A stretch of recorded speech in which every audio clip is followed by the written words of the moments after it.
Hello, hello, and welcome to another episode of Disco Elysium. We're near the end of day one when we last ended, and looking for a pawn shop apparently. I haven't gone down here. They said it's to the south.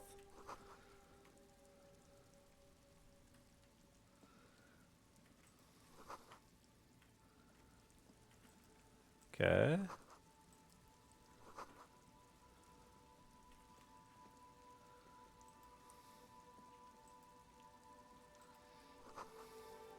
So I don't really know. Maybe it's here.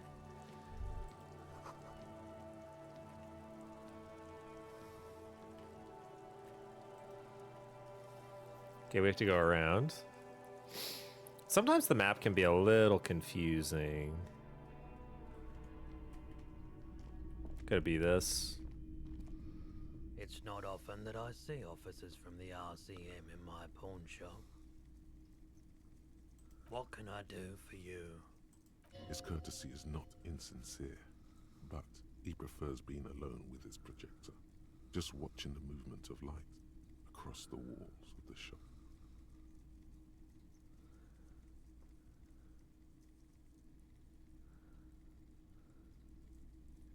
I haven't had any problems myself, though some of my customers have complained about inconsistent law enforcement. Who are your customers usually? All kinds of people come through here. Locals, travelers, people looking for a deal, people looking for a keepsake. People who are terminally bored. As you can see, I have a wide selection of goods for everyone to choose from.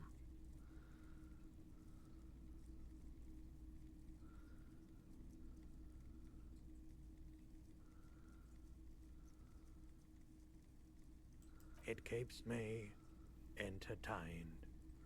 He's well composed, but underneath it you sense psychedelic processes. Some kind of drug, maybe.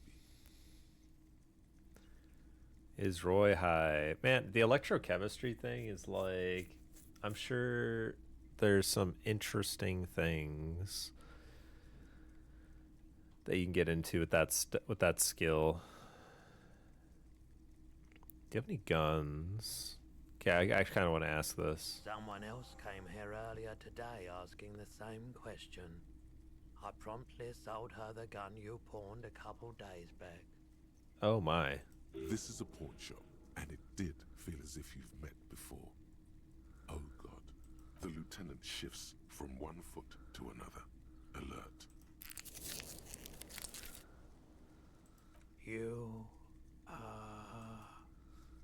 You were adamant about getting rid of it, officer. Said you were undeserving of a service weapon of the Revachol Citizens Militia. Well, well, well. And I don't like keeping guns around the shop for long. Off the charts photon emissions. The unhealthy kind. He's not telling you the whole story. It seems he's trying to spare you. You weren't quiet yourself, officer. You were very distraught. You said the gun was a threat to your life and that you can't trust yourself with it tonight. And that you need the money. When I said that I don't normally buy firearms, you put the gun barrel in your mouth and sort of sucked on it. Then I agreed to take it. Very normal behavior. You must have been in great shape. 15 real. Oh. The lieutenant looks from you to Roy, and then back to you. It's clear that he hopes this tableau might still turn out to be a bad dream. It's not, though. This has got to be the most. Wow. There's pity there, too. In case you didn't notice. No apologies necessary, officer. She didn't seem like a policeman, although she kept referring to herself as a pig, which was odd. I found her interest in the gun a bit obsessive. but I was just happy to get rid of it. And of her. Not sure who he's talking about. Truth be told, she was terrifying. Right, so let me get this right. You sold your sidearm, issued by the citizens' militia, and now a civilian is running around the streets of Martinez with it? Miraculously, his face does not reveal what's happening inside.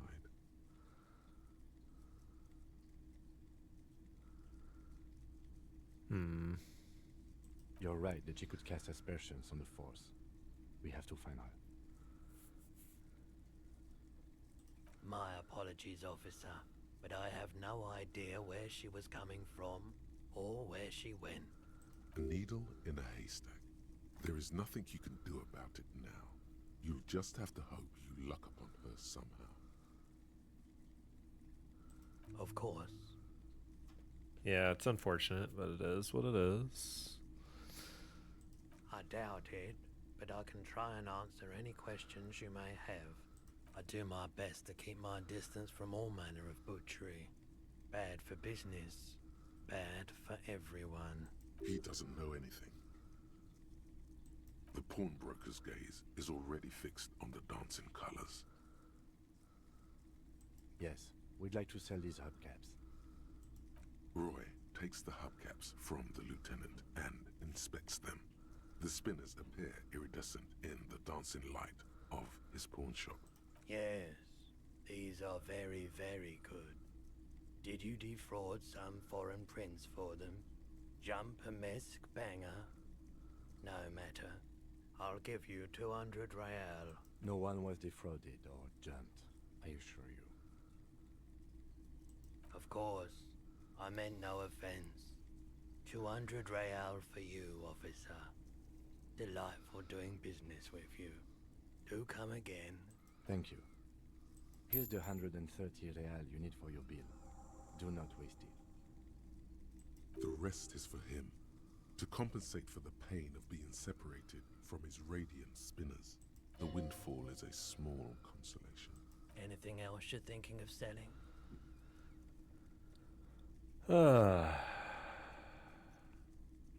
Another time, perhaps. Okay, he definitely is high. Whatever it is, you've probably done it, and many other things beside. Looking right. at his wares, talking to him, that might give you more clues. A guarded man like him wouldn't tell you if you asked out loud. Fair enough. You see rows of toy soldiers guarding the rest of the trinkets displayed on the table. Some on horseback, others in rags, others yet in bright blue uniforms. All are stern and unyielding in their duty. Try to find something pretty and cool here, then use it to win her back.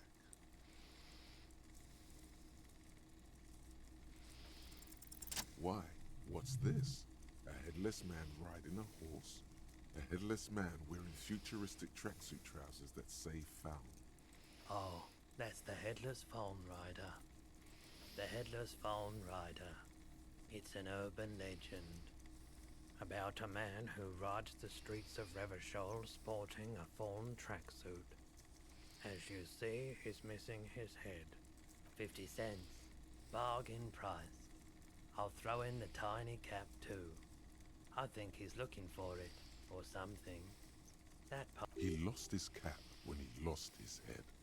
Perhaps he's looking for the head. Did I mention that this figurine is supposed to be lucky? Always carry it with you. You see rows of toys. Try to find some. Yes. Buy something nice.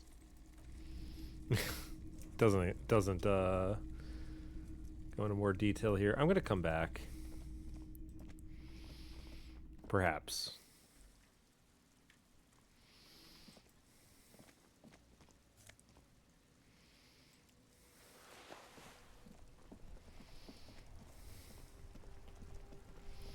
We gotta get back.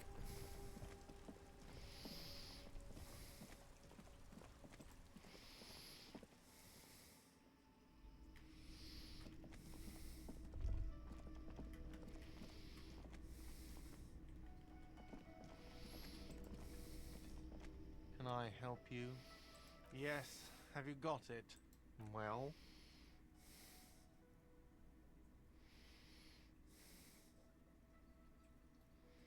Great. Thank you, officer. That's all I wanted.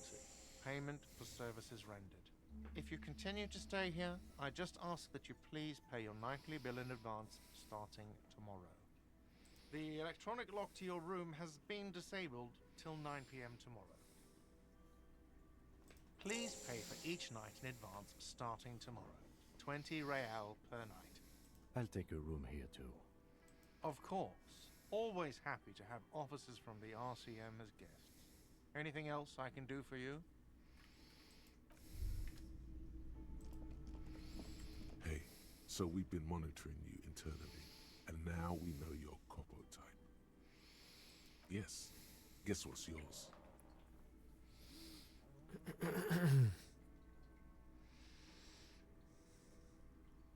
No, you're the sorry cop.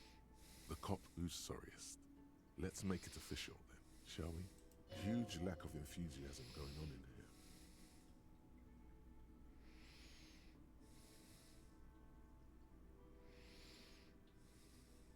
Opt in, yo. Of course you are. It's okay. See if you can get something out of this, like info.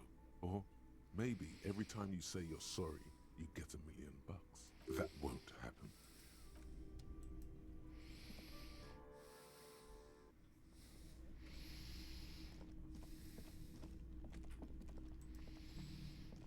This is the door to the room you redecorated. Just a moment. You had some questions earlier, I believe.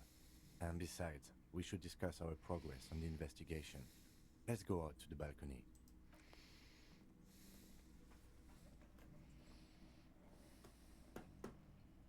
The air outside is brisk. The lieutenant is silent for a moment. He listens to the traffic hum. Then, For that, we should use our skill point, shouldn't we?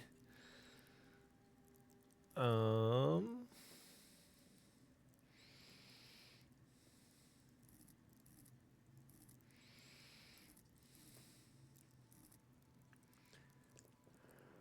gosh.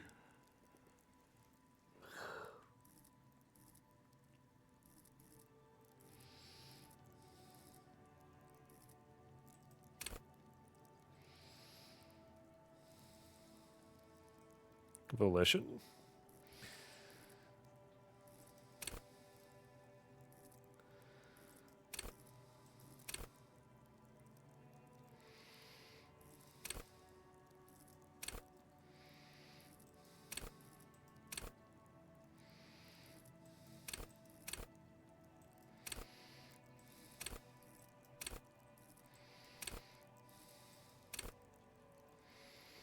Maybe another physical one.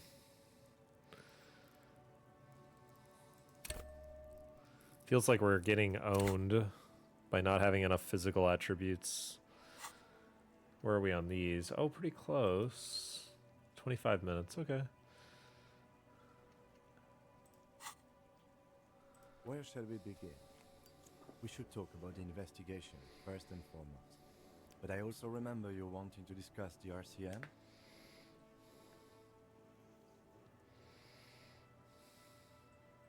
They're quite limited, actually.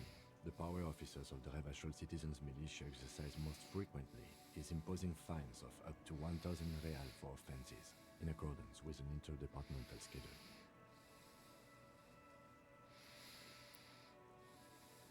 Yes, although indirectly, as citizens can always request records from their local station.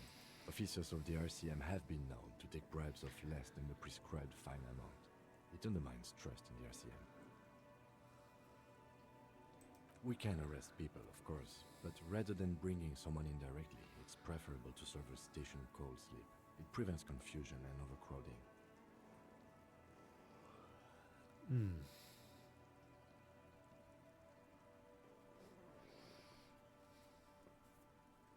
As you may have gathered from the fact that we are expected to carry a record of our kills, like the one in your watermarks, we are permitted to use whatever force is necessary, and strongly admonished not to abuse that power.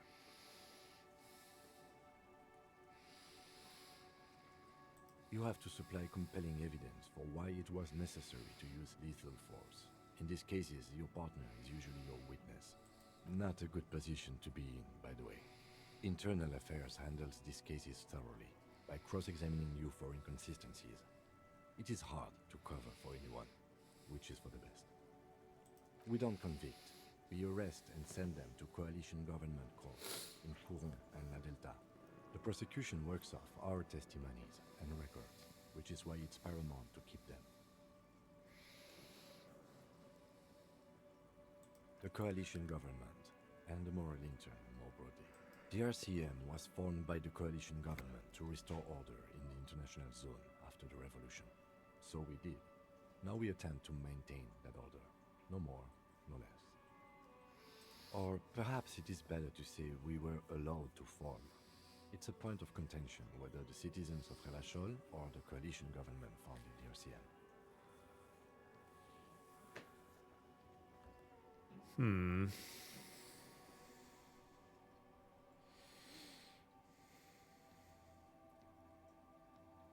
It's probably more honest, yes. Either way, the moral intern leases us the right to keep the peace in this city, and they will take it away if we misuse it. Or if they think you do.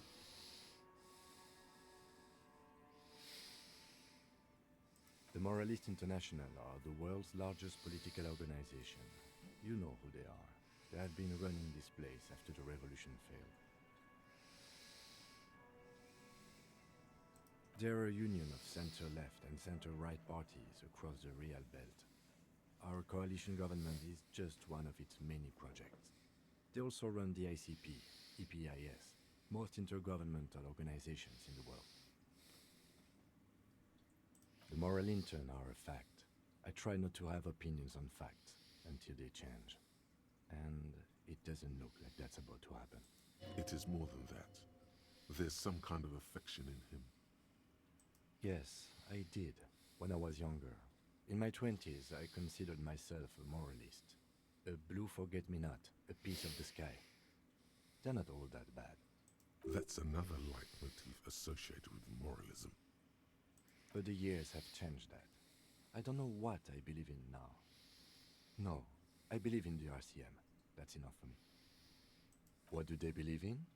They are Dolorians. They believe they continue the humanist project set forth by Her Innocence Dolores Day 4 centuries ago. Others say they are just technocrats. Those others say they continue the humanist project set forth by Dolores Day. A historic figure? The author of the modern age? You will have to look elsewhere for opinions. The subject of humanism is too abstract for me. Interesting question. It's a blue forget-me-not. Their motto is love, compassion, self-discipline. I think you can gauge what they want you to think of them from that. Something kind and usual. Something almost self-explanatory. Something ominous. Something like the dark blue, serious color of the early night sky above. Do you?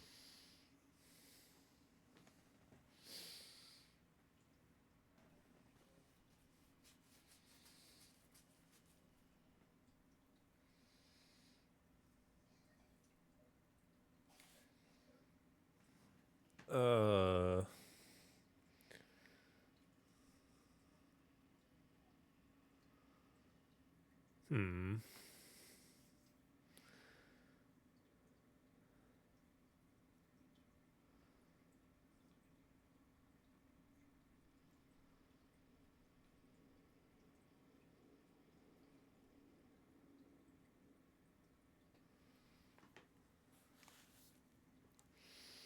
In fact, we would need them even if you didn't think that way. We are in what is called the twilight of international law. The laws we claim to enforce come from the MI. Without them, we are simply vigilantes. Then you will adore Martinez.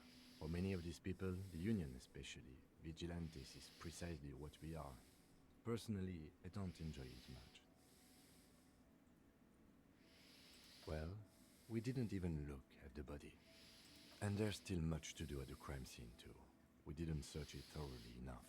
He would have put all of this more harshly, but he doesn't want you to feel completely discouraged. Probably because he's afraid that you'll just give up and keep drinking.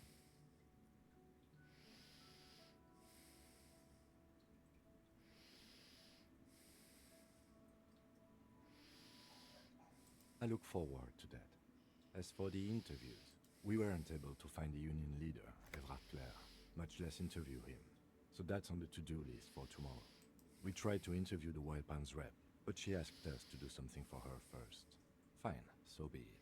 I have a feeling Joyce knows how dangerous the situation really is. We have to get her to talk to us. Yeah, it feels like I did a ton on day one, and honestly, all this to-do stuff that Kim is mentioning, none of that is what I was thinking of doing first thing, but he's right. A lot of those things are more important than what I was thinking. If Kim is emphasizing something this much, it really must be important. Above all, though, today was exhausting. What's with all the running? You run a lot. Is that a standard Precinct 41 practice?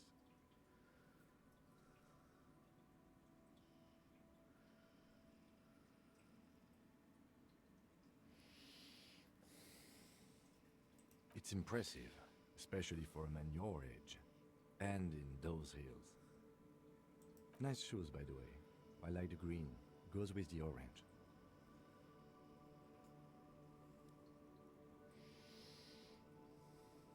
I have a cigarette every night when I go over my notes. It's something of a ritual.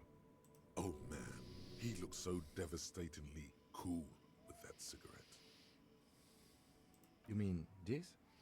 This isn't cool. It's an unnecessary trial of will and unhealthy. Keeping the habit within the parameters he's given himself takes a lot of focus. It would be easier to simply quit. Yet, were he to quit, he would lose the cool factor. This man relishes his cool quite a bit below it all. Yes, it's been a long and eventful day. The dying lights of the city shimmer below. Slowly, like luminous clouds, they pass on his lenses. The lieutenant looks at his slim cigarette, contemplating the next drag. This soldier is the highlight of the day for me, he thinks. This little stick right here. They really don't like us here. And the mouth on that kid, Kuno. It's different inland, in Jamrock and the GRIH. It's our fault for leaving this place to the dogs, to the Union, to the company, not daring to come here more often. This place has fallen between the cracks, the jurisdictions of our two precincts. We run this city. West of the river is RCM land. It's incredibly hard. Human beings are... But we are in control, and it's worth it. The organization works, our systems work. If they didn't, the city would disintegrate. Me too. But I wouldn't count on any drastic changes in our lifetimes. He is very tired, but the dark circles under his eyes make him look younger, not older. Yeah, it's getting very cold now. Let's go. What's this? We're getting reports of normal, reasonable, temperate, political opinions somewhere in Martinez.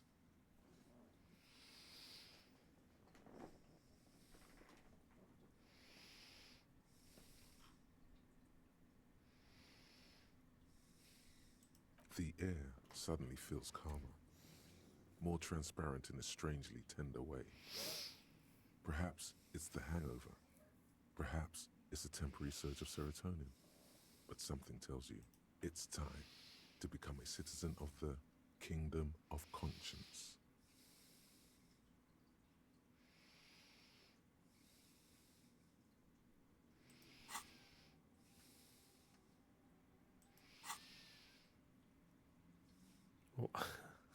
What the heck does this mean?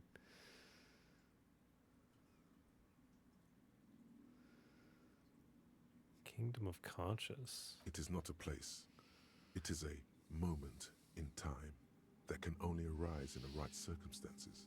In all of human history, it's only been achieved a handful of times. incrementally. History's greatest catastrophes have been brought about by people trying to make the world a better place. Too quickly. That's the genius of Dolores Day. She recognized that progress is meaningless if its gains are lost because of instability. Real, lasting change can only come about gradually, increment by increment. The kingdom is difficult to comprehend, and even more difficult to describe, partly because humanity will need to discard many of the categories that define and limit it today. The kingdom of conscience is post-capitalist, post-national. It's also post-industrial, post-ideological, and even post-sexual.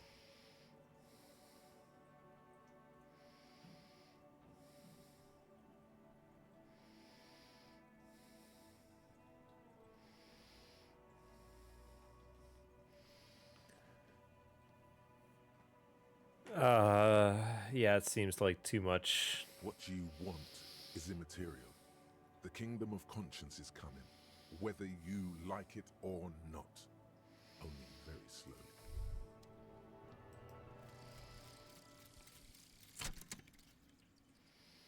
So what is this? And the little guy gets smaller and smaller as you rise above the dollhouse world. See him in the snow and on the streets, the shop at the corner, and finally in a matchbox house, sitting by the window. White flowers on the windowsill, you can smell them from up here. It's awful. A white morning, a modern death, divorce, or something similar. All you can do is put more distance between you and him and make him smaller, make him less you. All motorists learning cabs raised by one.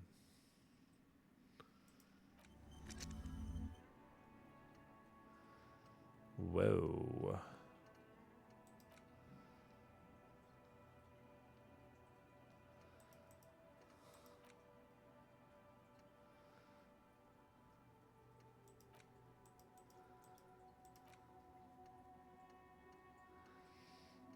Okay, I see.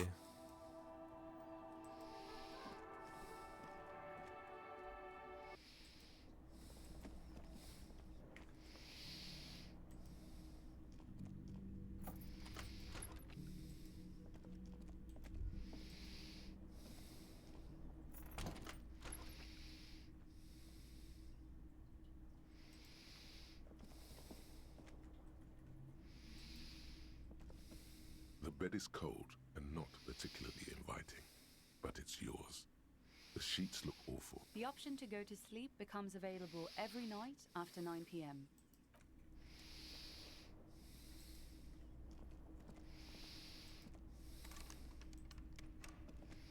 A mirror hangs on the bathroom wall. In it, your face, adorned with the expression.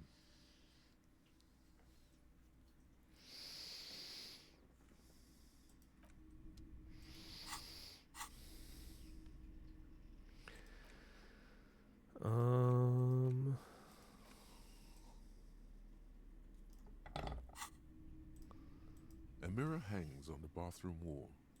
In it, the chain cutters slip out of your hands as you attempt to twist the faucet into place. Well, you know one thing for sure. You've probably never been a plumber. Like the rest of you, it comes from a bad place somewhere in the past. That's all you know for now. Sheesh.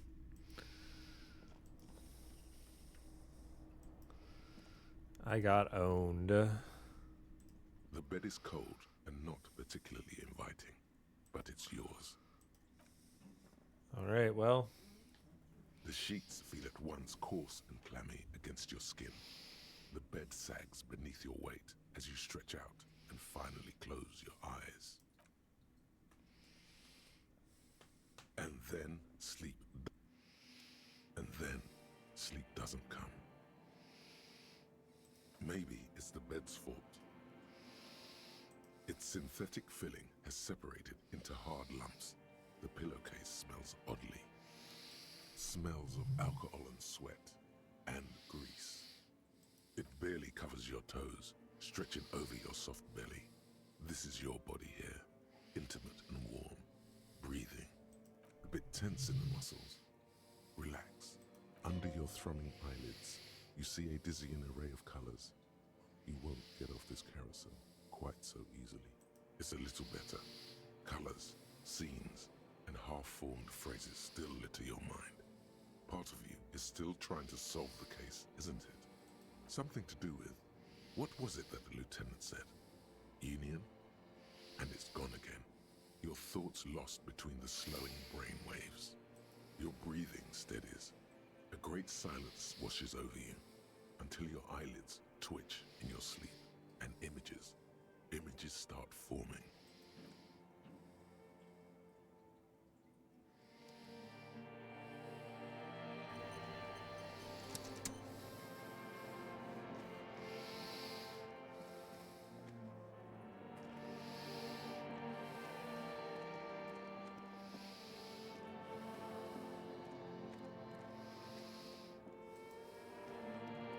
Do you remember the scent of your childhood?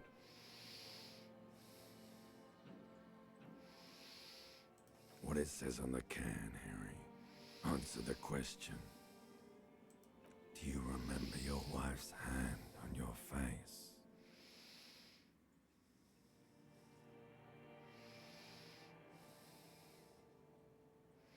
You know who I am. I'm the bad day. The one where you ask her, and then later in the streets, wandering. It's the worst day of all time, Harry dear. And it's coming. She will hear about it on the phone. Reality will turn into a grotesque nightmare. This will be the last thing you did to her. Tell me, do you remember the love of your life? Do you remember the warmth of her thighs, between her legs and in her mouth?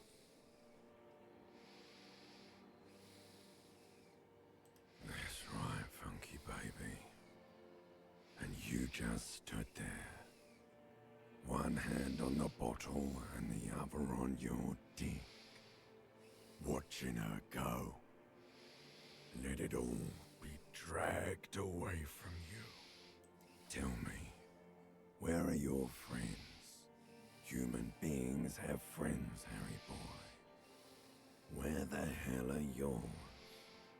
They were only cramping your descent into the abyss. Now they're gone. 3 times gone and never coming back. All of it. You failed. You failed me. You failed Elysium. Everything. The Pale and the Islas. On the surface. The outer magnetosphere. Burning, furious truth. 8,000 years of written history. You really dropped the ball, Harry. 4.6 billion people. And you failed every single one of them. You really fucked up. No, you haven't. You're just sleep talking. And the act is wearing thin, too. The spots on the disco ball fade around you. You'll be back in those cold snakeskins in no time. Sweating up the bed. Stinky boy. You're not coming back from shit. Thrashing around in that high conductivity state of yours. Bumping into things and acting like a clown. Who are you kidding? You're trying to what? I can't hear you. This is just a word dream now. Jumbled up garbage. The pictures are gone. The bed rises to meet you. A thin, sleep-like state. More glass than velvet, grinding in your head. So something is wrong. Sleep shouldn't be this bad, this dry, this unnourishing. There's something wrong with your thoughts. Some kind of new type of hangover. Oh yes, party boy, and it's worse than the one before. Just think of the shit you saw.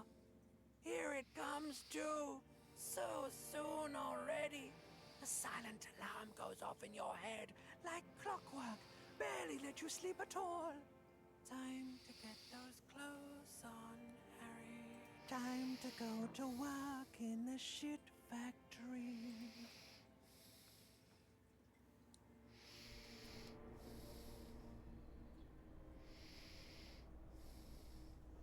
Okay.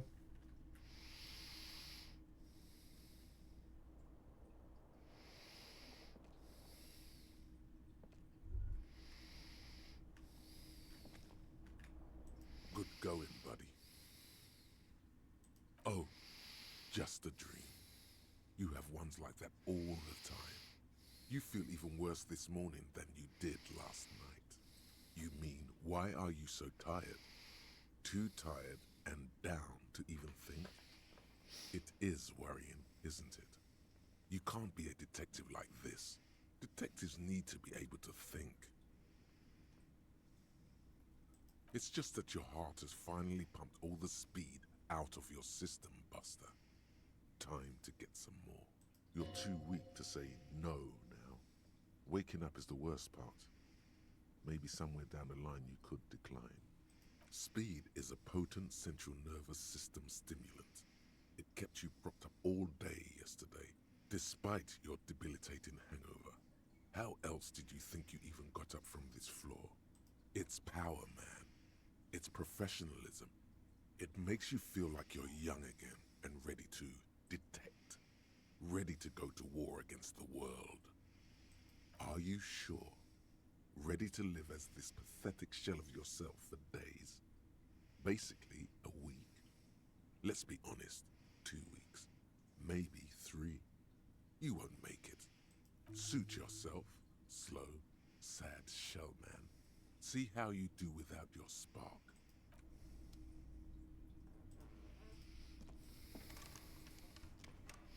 A mirror hangs on the bathroom wall.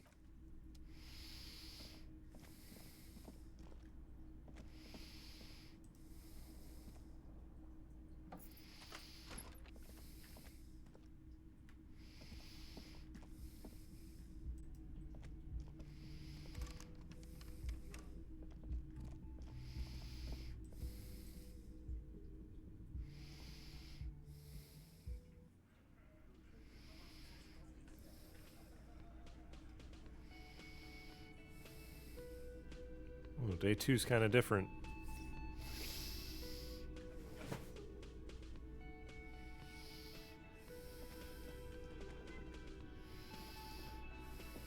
Can I help you? Got the 20 real? Good. You got the room for the night, but remember, you'll need another 20 real tomorrow. Morning. Looks like we can get to work at once. The union muscle turned up. They look rowdy. We should talk to them. I completely forgot. Sorry, I had a rough night's sleep. It's them by the looks of it. Loud and nasty, just like the manager said. One loose thread less to worry about, and one big problem to replace it. I mean ungovernable. Martinez isn't exactly enthusiastic about the RCM being here. They prefer to be policed by the Union. These men here, men who drink beer for breakfast, there's talk of an armed wing of the Union called the Hardy Boys, who are responsible for state policing. I think it's them. That would just escalate tensions. No captain would sign off on it. Solving one murder isn't worth a conflict between the RCM and the Debarders Union. In fact, even the death of 2 detectives might not warrant an all-out war. So let's keep a cool head, okay? A lot of things point to the Dock Workers Union. The circumstances in Martinez, my preliminary information... actually, that's not a lot of things. We should have dug up more yesterday. Still, we need to talk to them, and it won't be easy. One more thing before we do. We don't have to talk to them immediately. We can walk right past them, continue with our business. Yeah, streetwise. Zoom right past. But aren't you curious to know what they have to say about the murder? They're in no hurry to leave. They think they own the place. Anyway, I leave that choice to you. Whatever you decide is fine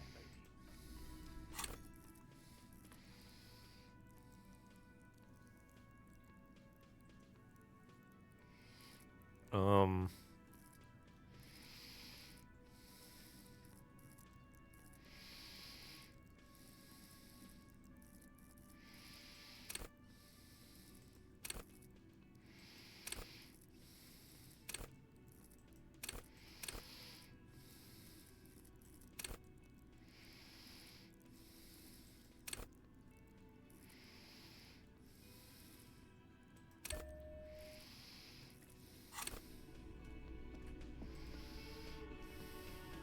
Just a moment. She's agitated, judging from the way she keeps pulling at the frayed edge of her blanket. And there's no public phones nearby? The closest phone booth is down the coast. Sorry for the inconvenience, ma'am. It's fine, I understand. Thank you anyway. I'm glad. Please don't trouble yourself about me, sweetie.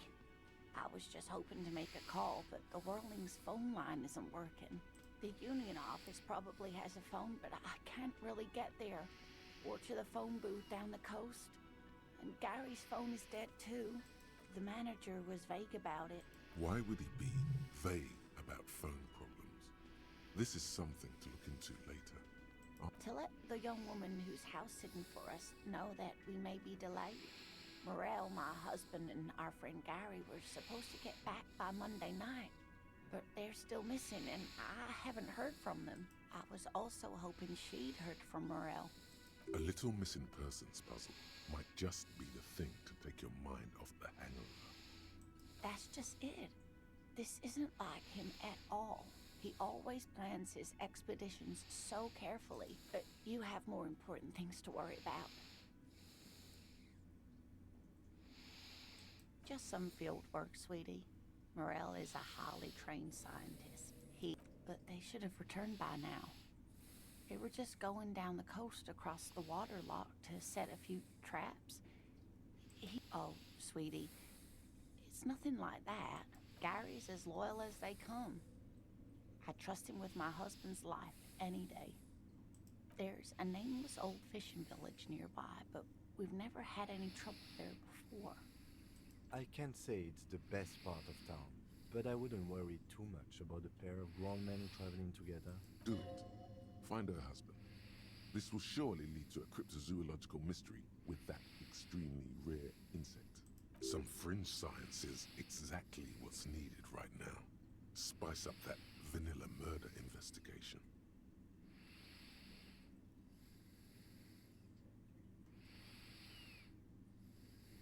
Are you sure we have time to go chasing after bug hunters just now? I did suggest we play it cool, but... if you say so. Oh, thank you, officers. Truly, I'll be right here if you come across any sign of Morel.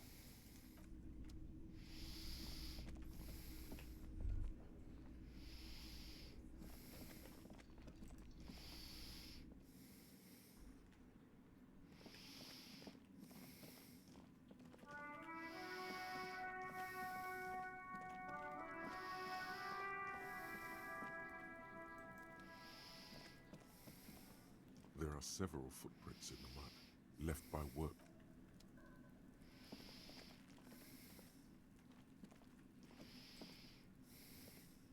There he still is, looking right through you with his white eyes. The body below is entirely dedicated to that corpse smell. Emitting it is all. As you breathe in, the odor comes over you. It's a smell of the mind telling you to run, and your stomach to wring itself empty. With your hands at your sides and your eyes squinting, you stand in it. Holy moly.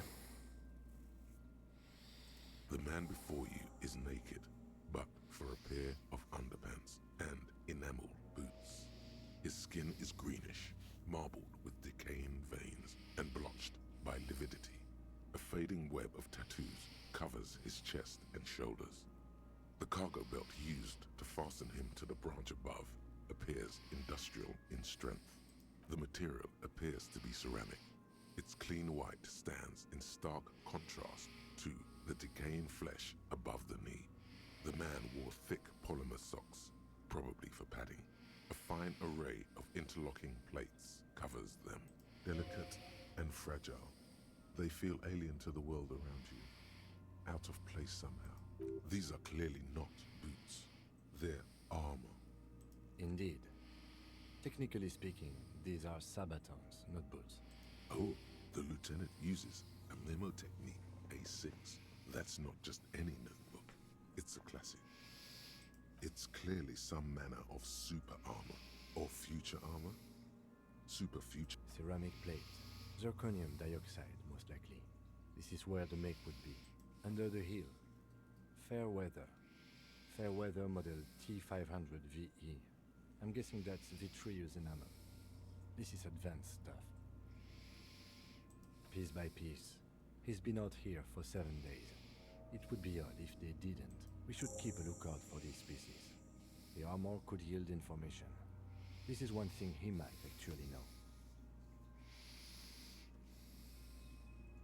No, I think he had something precious underneath the clothes. They had to remove the jeans and shirts we found to get to it. And this kind of armor is often worn under fabrics. Nice. That makes sense.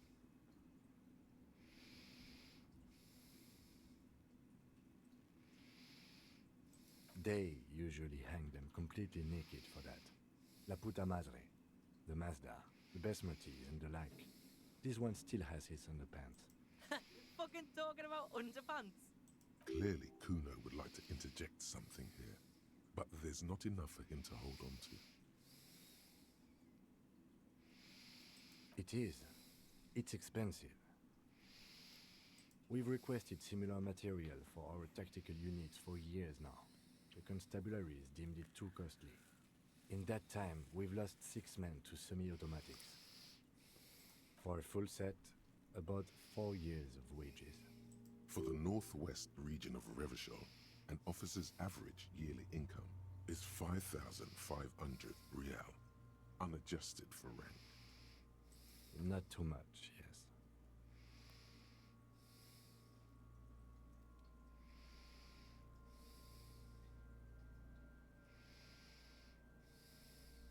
The lieutenant nods, wiping his finger on his sleeve. That's for us to find out. Mr. Gart implied he was security personnel for the harbor company. This confirms my own assumptions. I agree.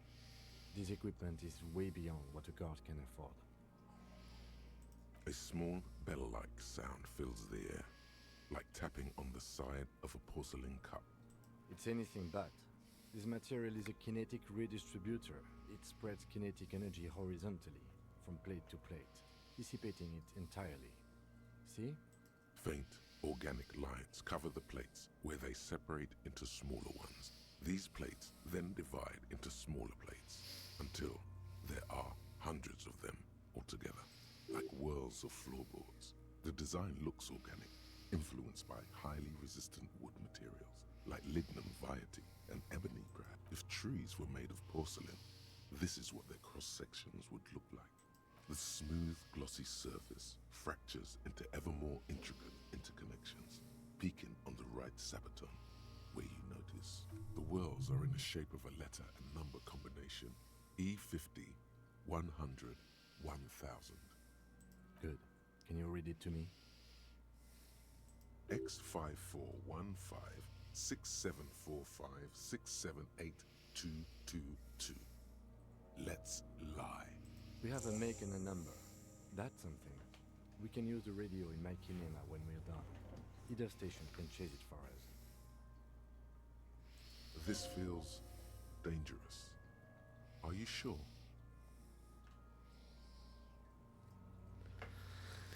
I'm curious why it would be dangerous. The stench fills your nostrils.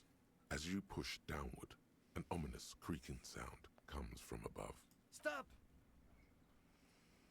pig's gonna pull his head off. Brutal! What's wrong with you, asshole? Why is he letting go, Kuno? I don't know, baby. I don't know why he's such a... Officer, if I may ask, what were you trying to achieve by putting on the deceased foot? The cadaver slowly twists on the cargo belt, his torso covered in tattoos, and extremities blotched pink and blue. The hangman's knot is pulled tight by the weight of the corpse below. Yellow, hard-edged polyester cuts into his neck. Above, a sliding buckle ties the belt to the branch. This is a steel-reinforced cargo lashing belt, big brother of the regular cargo belt. It's used for tying cargo under six-rotor airships. Airlifting. I thought it was used on lorries for strapping cargo to them. The local harbor uses 6 rotors to shuffle containers around. I get the sense they use whatever was on hand without paying much attention to not incriminating themselves.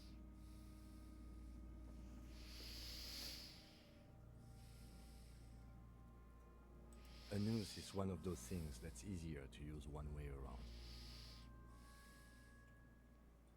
That ladder can't carry a grown man. I didn't see any splintering either, did you? I think they lassoed the branch, then pulled on the belt to close the buckle. Could be. The shape of the branch supports the theory.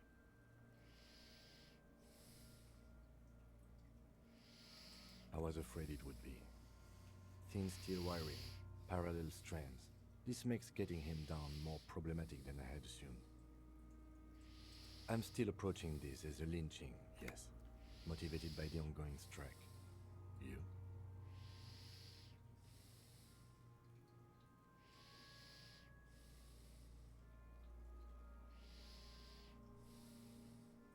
Yes, it often is. This bell worries me.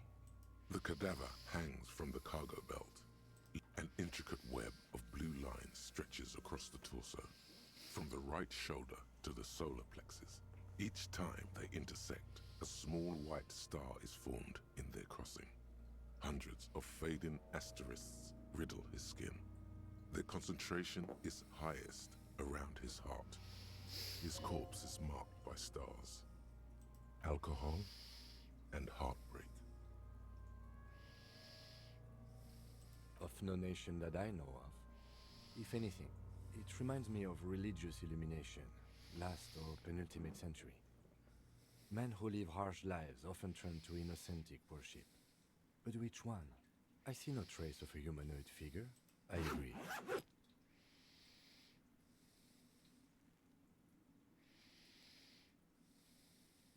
He wears a wide leather belt around his waist and a gun holster under his arm. He takes a thin piece of milled aluminium from his coat pocket and pulls it open. Sounds like a sword being unsheathed. A small lens appears. Some sort of camera. Etrugat Sunshine. Mini.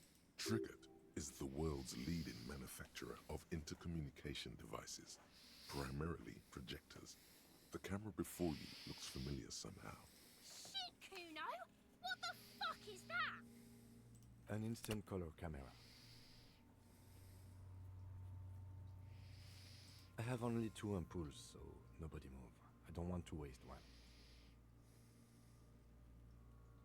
A sound, a shrill flash, followed by the breaking of a small ampoule of glass. You see streams of color pour onto the thick, glossy piece of paper, rolling out. In case we need it. Yes, it is pretty cool, isn't it? There is only one ampoule left. It contains insight to the victim's person. By his build, I'd say this was a man of physical violence. The story he wanted his body to tell was important to him. It is his letter to us. Someone should decipher it. We'll need to show it around. Here, a souvenir. Don't lose it. The glassy-eyed corpse looks by, his mouth mute and his skin as colorful as the chemical rainbow on the photo paper. His eyes are milky white and blind to the world, protruding comically from their sockets. There is no one home, just subaquatic terrors there. These eyes used to be blue, baby blue. Dark brown hair grows on his head. His face is ready to explode from the organic processes inside. The death's head grin has passed. What remains is an unrecognizable mess. I'm gone.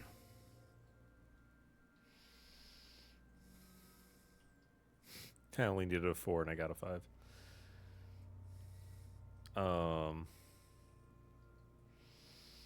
Into the wild pale yonder. In the past. Way out in the west. I'm a joke. Look at me. A killer. A motherfucker. And a killer. Go ahead, Copper. What do you mean? It's the power of your imagination. Imagination. Go ahead. Ask me more questions. You fucking love questions. Because you're a copperoonie. Look at all of them go. Do you want more questions? Coming right up, copperoonie rooney. This is getting upbeat now. That is a comical amount of questions. Fuck no. You're no Rooney. No, you don't. Between you and me, your name is probably Harry. Because you have loved it, me and Provocopo. It was love all along. Sure, Lobo. I can ask you a question. Why are you doing this? Looking at my face, motionless. Looking into my eyes. Standing here. Why are you investigating my murder?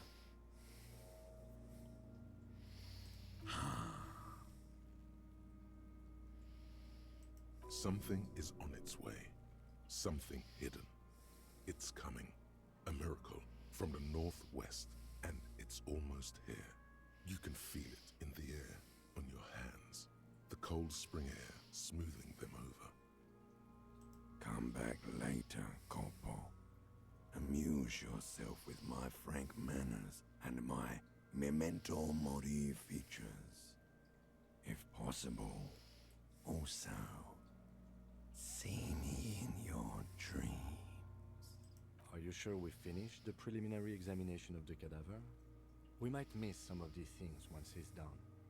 The cadaver slowly twists on the cargo belt, his torso covered in tattoos, and extremities blotched pink and blue. As you narrow your eyes, the monster before you blurs into a violent mess of green and pink. This is a trick. You've done it before. Pink is where the blood settled in the first hours post-mortem. You can use it to see if the corpse has been tampered with. Does his position at the time of death match the discoloration? Only the lower extremities are pink with a dash of blue. His fatted hands, thighs, and his neck, just above the noose. The rest of the corpse appears dark green in the cold spring air. I see it. His neck too. The lividity goes right up his chin. We have good, well-pronounced discoloration here. The monster comes back into focus, an explosion of color, coursing with dark marbled veins. His stomach appears pregnant with something. Black liquid streams down his thigh and onto his boot. So, what do you think?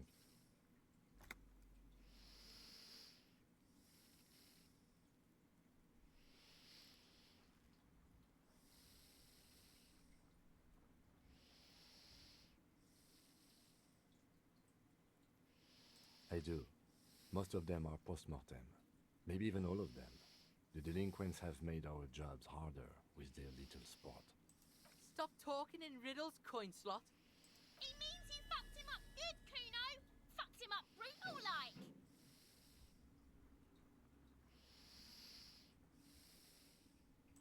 pool of blood and feces has eaten into the frozen mud below the man's feet.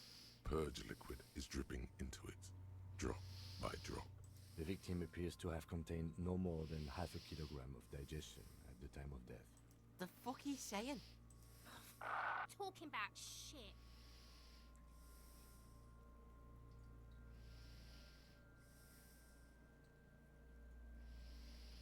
Did we? I don't feel lucky. Agreed, especially on the neck. The belt acted like a tourniquet, keeping the blood in his head. The hypostasis supports a hanging. There's always a chance. We should check for ligament marks on his neck to see if they're in tune with the belt. We'll have to get him down first.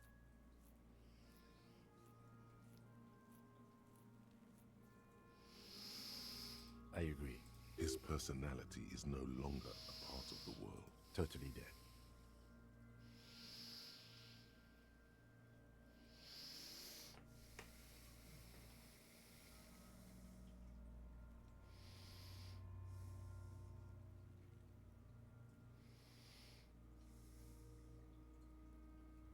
He's... But there is no breath to catch. Of course. You have to remind you of someone. A child born with Muller's disease, harlequinism, grown up miraculously. No, not quite. Ivan, you sure I got out of that one? Coppellini, do I remind... A child born with... Sure I do. You just don't want come back later, Cop. The steel-reinforced belt presents a unique challenge. I brought chain cutters, but I don't see a good angle of approach to the belt. He doesn't actually think the challenge is unique. He thinks it's frustrating, annoying, and harder than he thought. The cadaver is a good 1.2 meters up. Neither one of us can reach the belt without assistance. And even if we do, there's the question of cutting the airship strength material.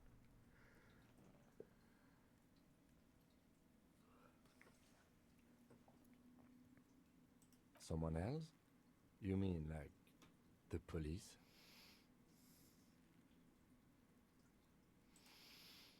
Sadly, yes. The whole RCM is out there right now, doing the exact same thing we are. Are we in a rush to help them? Not with this on our hands. I know it's hard, but I assure you, the others won't come to help us. And we have a growing sanitary concern here. We need to get him down, fast.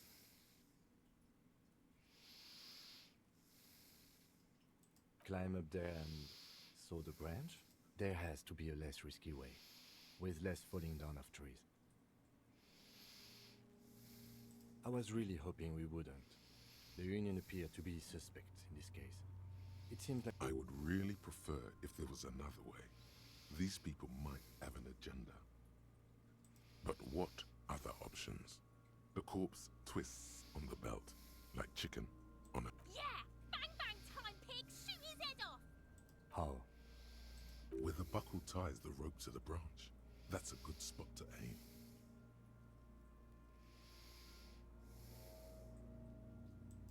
Where? Ah, yes, I see. If the shot hits that, there might be a chance to release the belt. Yeah, now we're talking. Entertain a Kuno with some shit. They'll miss! The pigs will miss Kuno!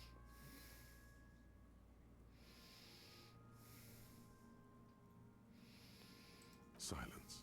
With his elbow sharp, the lieutenant unzips his jacket and produces a lightweight firearm. He drops a paper cartridge in the barrel, separates the scouring stick, and gives the cartridge 5 tucks, securing it in place.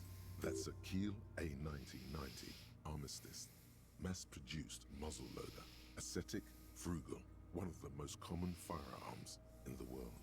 He then steps back and assumes the fellow's death's position, taking aim. The corner of his eye twitches. His finger is on the trigger.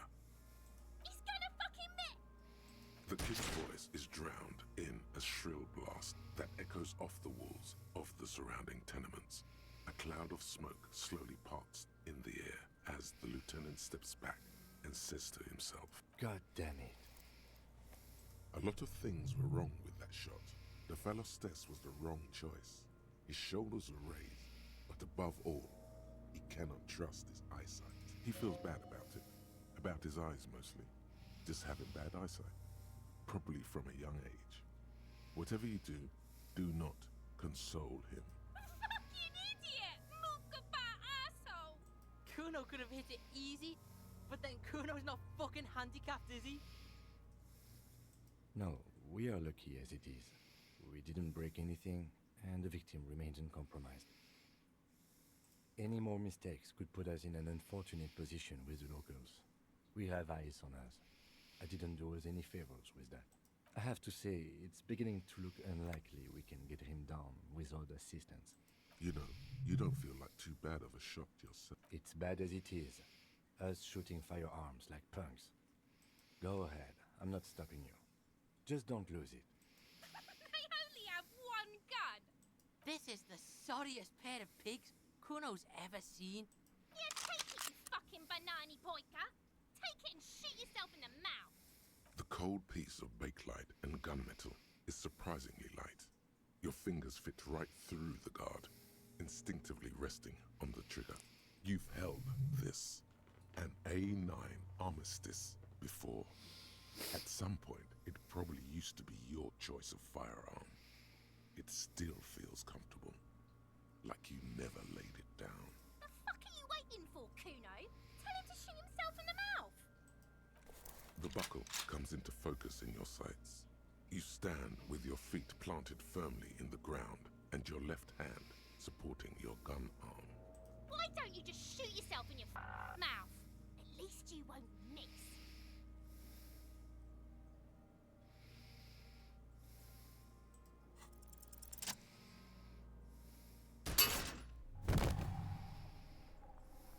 The buckle explodes into tiny pieces, coming loose with a whir. With your hand numb from the recoil, you look at the body slump down. For a moment, the man appears to kneel in front of you, looking straight at you, helpless, trapped within itself. Communism. It takes a millisecond for the association to flash within your cortex. You have no idea where it's coming from, only that it's right. Then the rigor in his muscles gives up, and he smashes sideways into the spring mud, letting out a horrid stench. Okay, so we got another skill point here. I was figuring I have really good motorics, so it makes sense that I should try.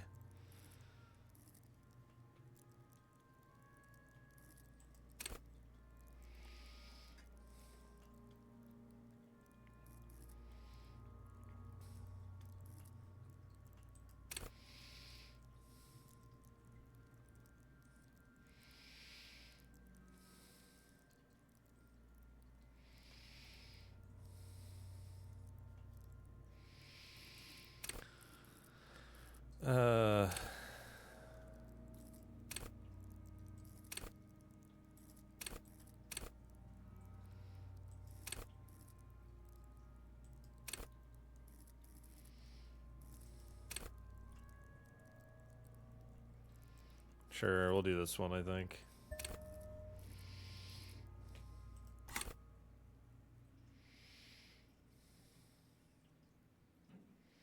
Ace is high.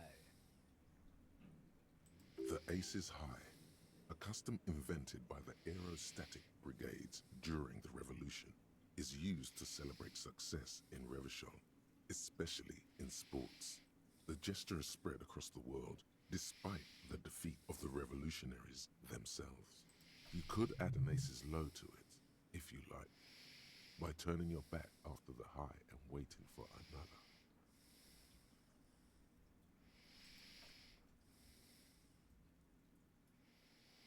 The high arrives with a sharp slap. As you turn around, there is a moment of doubt. Feels like that low ain't gonna connect. Chill. It's gonna connect. But then it does. And with furious precision. The lieutenant is not one to leave an Ace's Low hanging. I knew these guys were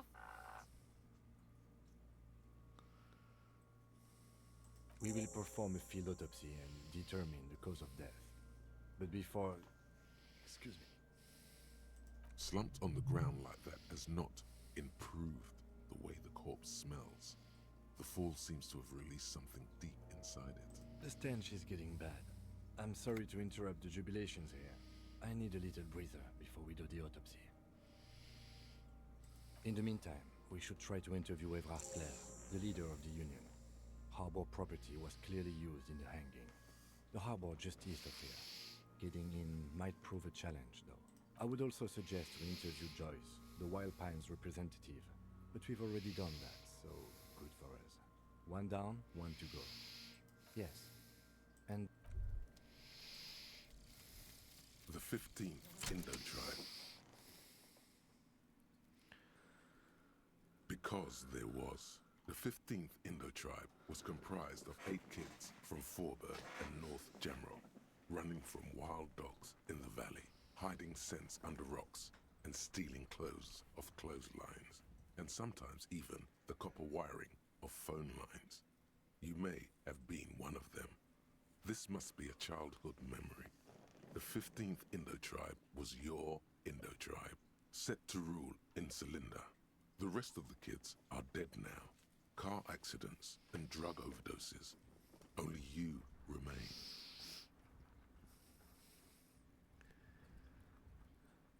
Lonesome, long way home. Here we go. Home awaits. Walk past Station 41 and through the market, past the Boogie Street spearhead to the other side of the lake, the frozen eye at the center of the district. Then past the video rental store on the corner. There, at the end of a street lined with pine trees, a small house no larger than a matchbox. 11 Voyager Road. You no longer live there. Those times are gone. And so are those people. Why did you come here? Why are you still here? And where's the dealer? You have to get back to work. That's all you have now.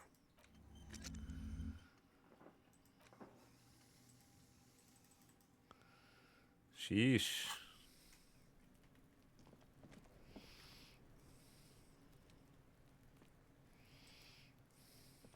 Fuck does Kuno care?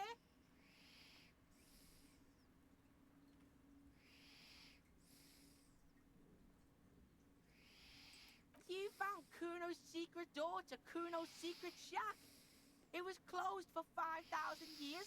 How the fuck did you get in? And then what? You fucking there.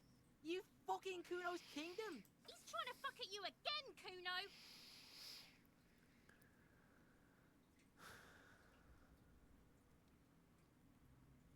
Is it? You got pretty fucked. Kuno's surprised you've still got your head after all that. Whatever, piggy. Oh, that.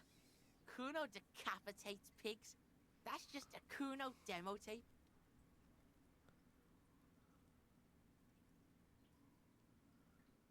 What? What is this shit? Fucking on yourself. This is weird level shit. Kuno doesn't go there. Fuck your shit back to normal. What is... Well played. No one saw that coming. Course you fucking can. How do you think Kuno made all the docky boys his gimps? Just got a fly pig. Not for you, pig. Kuno can't wait to see you get all scared and shit your pants. Kuno can't wait to see you shit your fat pants. That's all there is to it then. Don't be a pansy. Just jump. That's where Kuno gets his daily hit of electric. Kuno Shazam. Kuno rides the fucking lightning in there, pig. Bet you'd like to ride the lightning too, wouldn't you? It's a vitamin, pig. Don't you know anything? You could use some. Yeah, it's the mag. You fucking need that shit to stay on top of your game. Kuno goes through like a tube a day, rips mag like a motherfucker, and you could use a bottle. Oh, don't teach him, Kuno! He's gonna use it against you, Kuno! You're not getting this, pig. It completely takes away the hangover. It's like you didn't do anything. Like you stayed home playing with your choo-choo. Fuck you, pig! Don't do mag! You're gonna OD and you're gonna fucking die! Good call, Pigmeister. Don't come and talk to Kuno about his kingdom.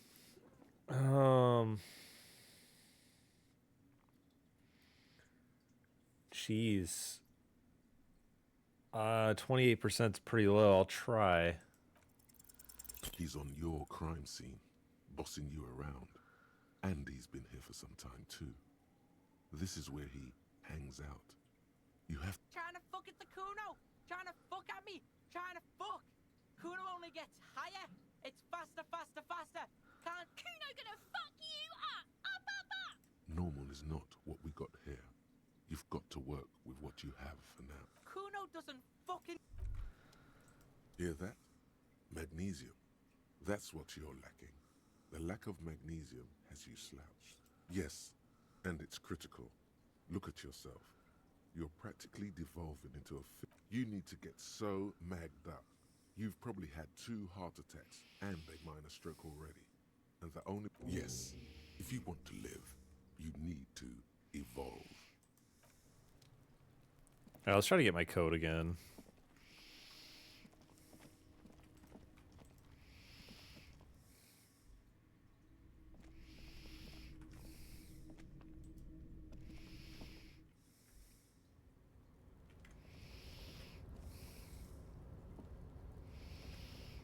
I can do it.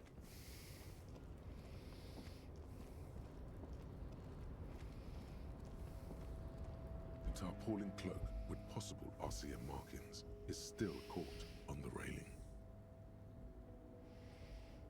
Wait. Physical instrument. Do I have any clothes for that?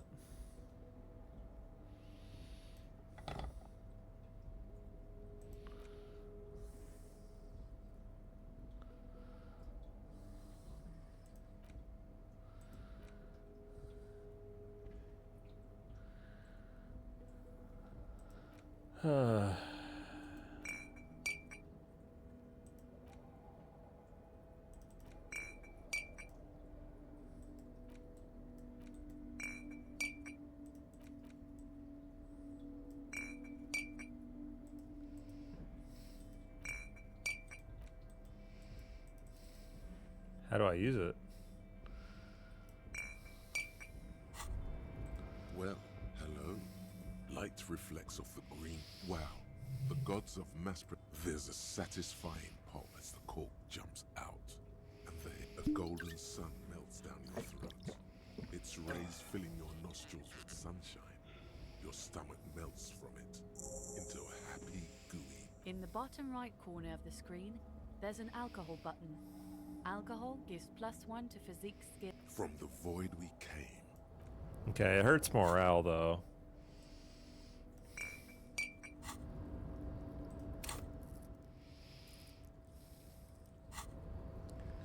The tarpaulin cloak with possible RCM markings is still caught on the railing. Savoir-faire. Wait a minute. It's a savoir-faire check?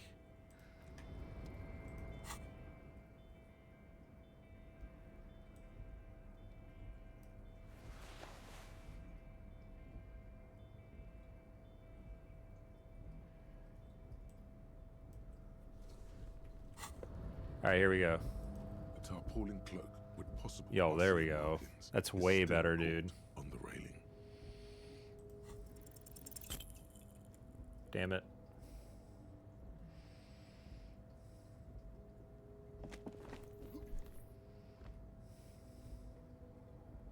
Nope, no. That's still too high. What were you thinking? You're not a gymnast. You're a boxer. And you've climbed way too high up here.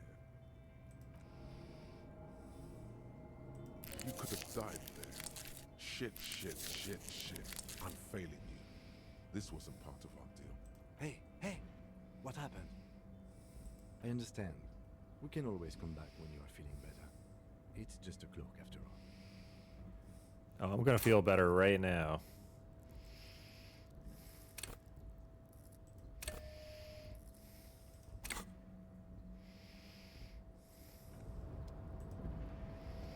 tarpaulin cloak with possible RCM markings is still caught on the railing. Let's get it. As you leap in the air, a chilly breeze engulfs you, sharpening your senses.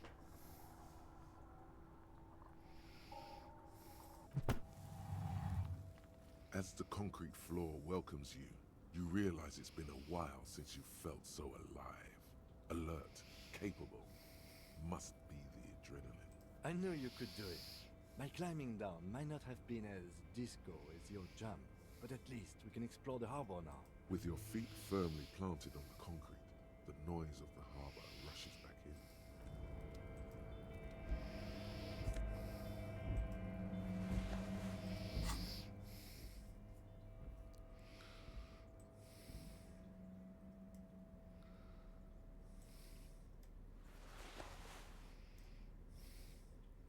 I can probably put on my pants again.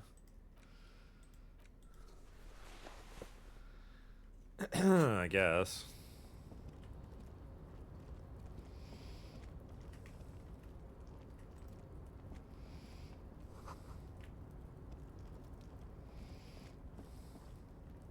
I'm kind of curious what this door is.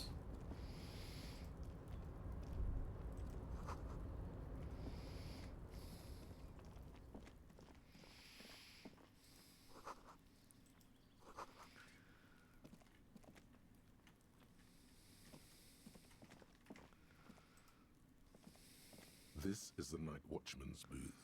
The name on the door reads, René Arnaud. Listen, it's okay to take a few minutes to yourself. Sit down and have a breather. If you must. But please hurry. We are pretty easy to spot up here. Nothing incriminating catches your eye. The cabinets are clean and their sparse contents meticulously organized. There's a framed photograph on the table. Let's get going. The entire neighborhood can see us up here. The chair is not as austere as the rest of the booth. A thin grey pillow is attached to the seat, secured to the stiles by black ribbons. Stale air floods through your nostrils. Not a single mote of dust. The drawers are empty, save for old timesheets and receipts. One small box, however, does hold some cheap painkillers. Oh boy, where to start? Elevated risk of dementia. Oh man, not mini dementia. strokes, Prophet's disease, sudden death, hair death, erectile malfunction, critical flatulence, Critical flatulence. watery blood, black mucus, uncontrollable weeping, increased sensitivity to opera, inoperable joint disorder, total spinal collapse. Don't think about that. Quick, think about something else.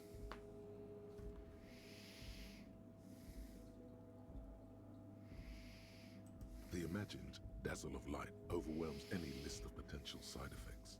Any negative thoughts are drowned out. I'm not here to tell you what to do, detective. Fair enough. You take the painkillers. They are yours now. You stand and exit the booth.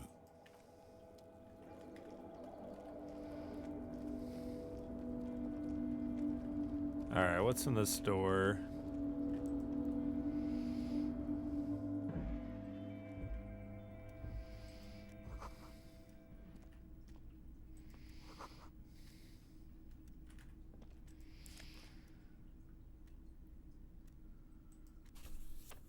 Interactable, huh? Oh my god, dude. I'm taking on too much. The front of this quarterly journal features a large satirical portrait of the late King Friso. From the sides of his head, a pair of white antlers spread to the corners of the cover. Because white antlers are one of the symbols of communism, they represent a society in accord with the natural world and at the same time above it. A shameful way to treat a former king. Even one as underwhelming as Friso. Because Friso was incompetent, foolish, and cruel. In short, the embodiment of everything the communards wished to overthrow. It's satire, you see, To your disappointment, there aren't any full-color pictures to direct your attention. Just column after column of closely set. After rifling the pages with your thumb several times, you return to the table of content. The magazine is divided into several sections. International developments, Kunst und Kultur, and local concerns. Just inside the cover, comrade, as you know, this journal takes its name from Mazov's immortal expression, Du cristal a la fumée. This was his way of describing the way the rigid, crystalline structures of capitalist ideology turn to smoke under communism. But, like the structures of capitalist ideology, we too are at risk of going a la fumée. Unlike many publications which are content to spoon-feed their readers reassuring drivel, La Fumée is committed to telling the radical truth. Only 4 issues in, and it sounds like they've already alienated their readership. So please, if you value our radical Mazovian perspective on contemporary politics, culture, and international affairs, please consider... What do you expect? It was laying around the office of the Debarders Union. They're probably bankrolling the thing. You flip back to the front of the magazine, the table of contents. All right. An intricate web of blue lines stretches across the torso of the hanged man, from the right shoulder to the solar plexus. The pattern still kind of has an ethnic feel to it. Right.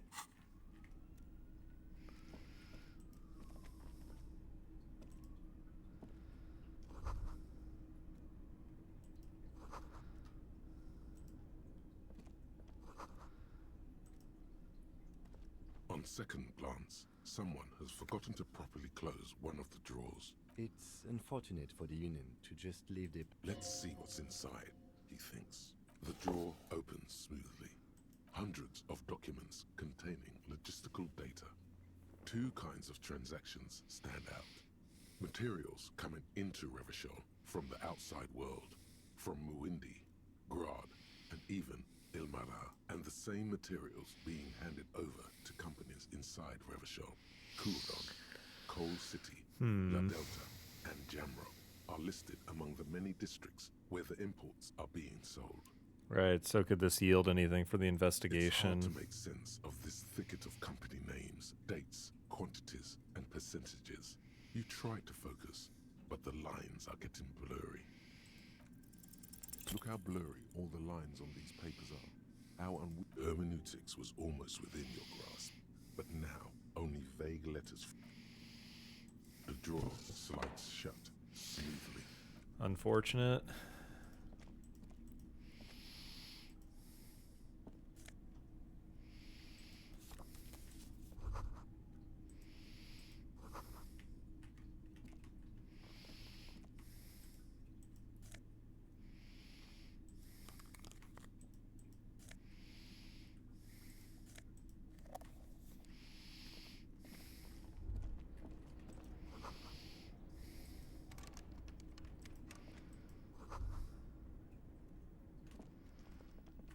Okay.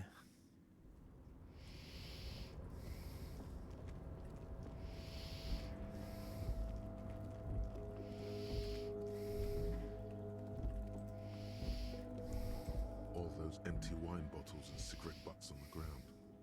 Someone partied really, really hard here. Well, yes, I think we can say with relative confidence that it was you.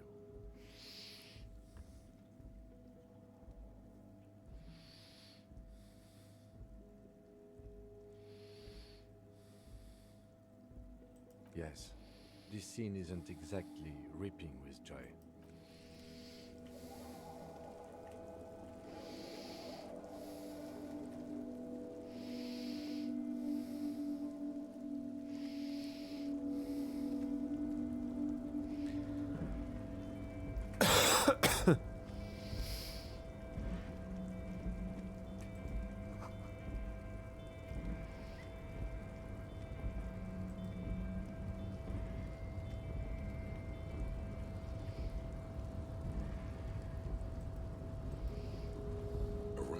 control panel with several knobs. 2 buttons marked Marsh and Arrête are faded with use. It seems to control the large crane above. Marsh. On. Arrête. Off.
Container, container, I'll turn you nice and red. Container, container, put the logos on. The lyrics to this container song are being made up as he goes along. The accent is so thick, it's impossible not to notice he's Ubi, from the vanishing peninsula of Ubisunt on Muindi. Container, container, used to be Wild Pines. Container, container, now belongs to Everard. Everard, he looks after everyone. Huh? Well, The look in his deep blue eyes is as sincere as you've ever seen. Kind of makes you feel like an arsehole for no apparent reason. I see you are not a union man, mister. Did you get lost? You're not one of them scabs, are you? I mean, I don't personally mind. Folks is just folks, you know, and folks gotta eat.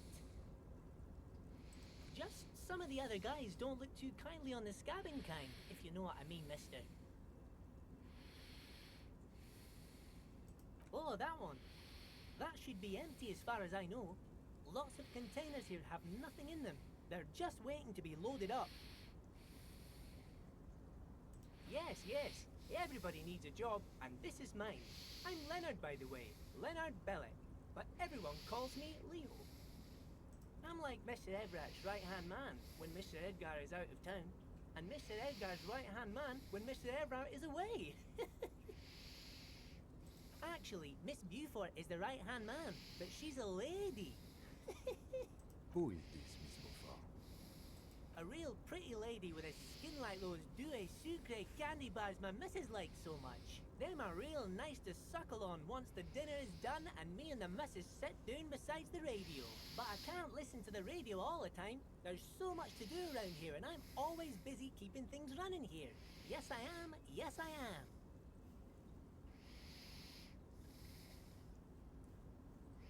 Oh, Lizzie, she is a real sharp tool.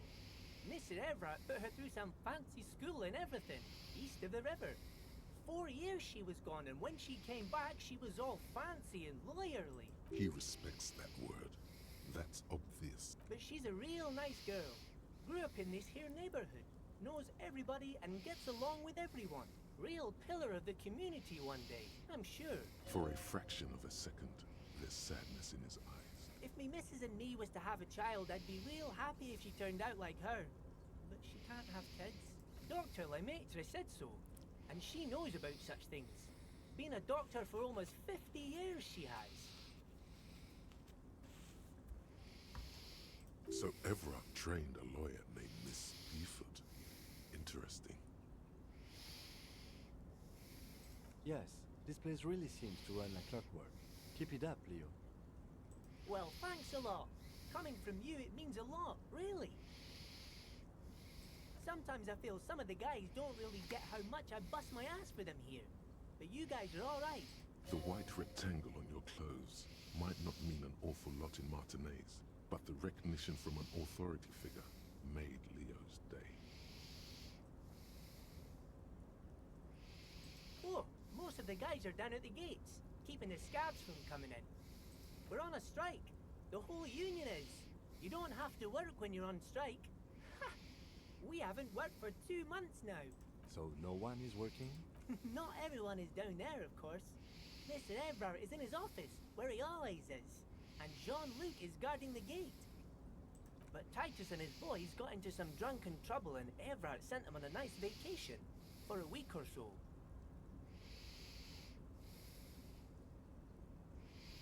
Oh, I'm not really supposed to talk about that. Him and his boys stirred up something in town. Probably drank too much and got into a fight or something. I heard Mr. Evrard telling them to take some time off. No, I don't think they killed anyone. Let's better talk about something else. Titus and his boys do good work. I don't want to get them in trouble over a little drinking. He probably doesn't know anything anyway. Who in their right mind would tell him? Oh yes, born and raised in Arish, mister. Mum had to leave my dad after he got a bit violent. Took us here to the new world. I was about 10 then. Too old to lose my accent then. People say us Ubis are up to all sorts of trouble with sheep and other animals and whatnot. I just want you to know there was never any of that where I come from. No, sir. Those are just nasty rumors. Thank you for clarifying that, sir. Oh, I'm just making some covers for them containers here. Yes, I am. Yes, I am. So it's easier for the crane operators to spot them.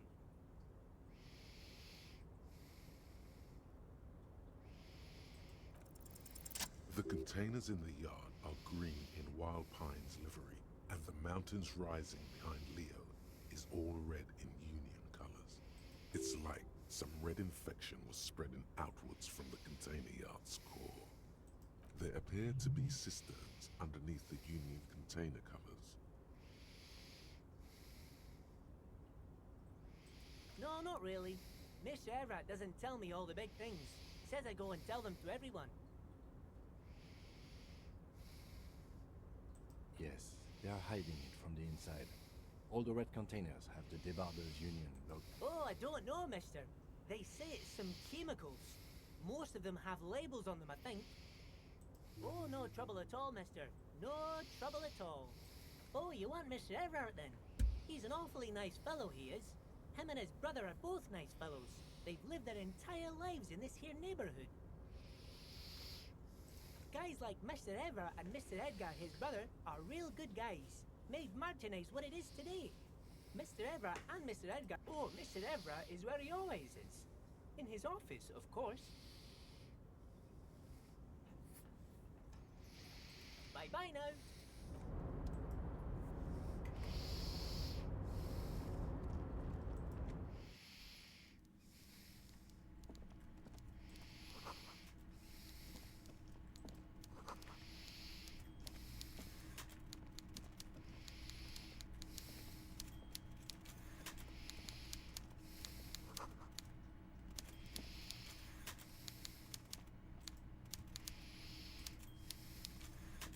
Before you is a walrus of a man, seated behind a large desk. He looks up from his work, not the least bit surprised to see you. With great effort, he straightens himself up in his chair, yet says nothing. He simply stares at you, with a mixture of expectation and impatience, well bottled. Welcome, Mr. Dubois, Mr. Kitsuragi. It's good of you two to stop by. Please, have a seat. Ooh, Mr. Dubois. Okay. I'm Evrard Clare, head of the Debarders Union here in Martinez. I'd offer you my hand, but unfortunately my health prevents me from getting up. You understand? He looks extremely comfortable. The tiny folding chair, on the other hand, looks like a torture device. You go ahead, detective. Whatever he has in store for you, it can't be good, he thinks. I'll do my best. Forget about that. What's with this Dubois stuff? You're getting some seriously bad vibes from that name. Please, Mr. Dubois, let us converse in a civilized manner, as equals. Take a seat. I insist. It's nothing. Yes, that's probably right. It's nothing. Excellent, Mr. Dubois. I can see that you're a reasonable man, and reasonable men can be of great use to one another. So tell me, how can the head of the Debarders Union help a representative of the Revachol Citizens Militia today? The chair you're sitting on has got to be the most uncomfortable chair in the world. It's violating your backside. Oh, by the way, I heard you got a rather rude reception from a certain Lawrence Gart. Some people have no manners, it pains me to say. This should take care of that nonsense. It should be sufficient to cover your expenses for a few days and patch over your differences with the cafeteria manager. Go ahead, take it. Wow, that's 25 real. That's good money. You need it. Comically large check. You can take that comically large check and shove it up your ass. Yes, I know Lawrence. He's a real character. No union man in him. A real piece of work, that boy is. With a grin, he points to the checker game. It's like you're on a game show. At least don't thank him for it.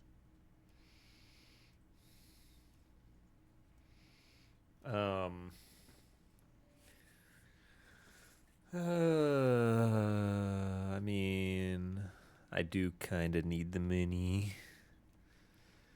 And I don't know that he's a villain yet. I just suspect it.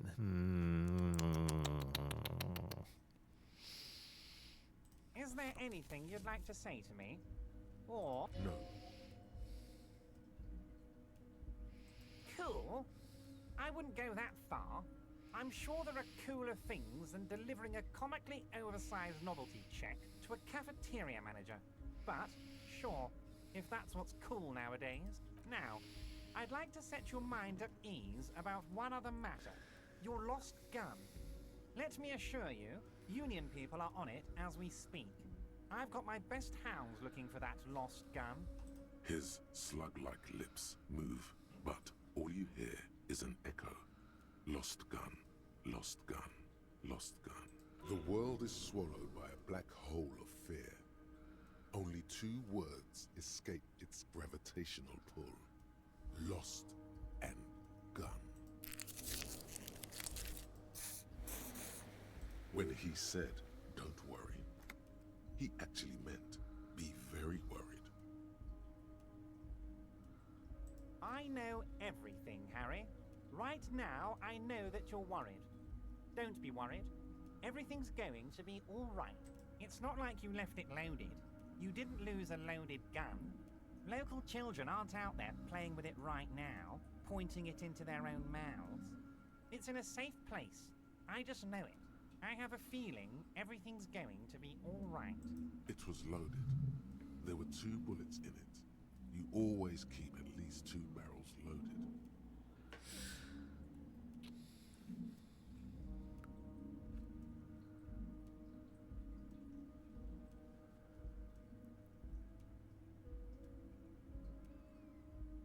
Oh boy.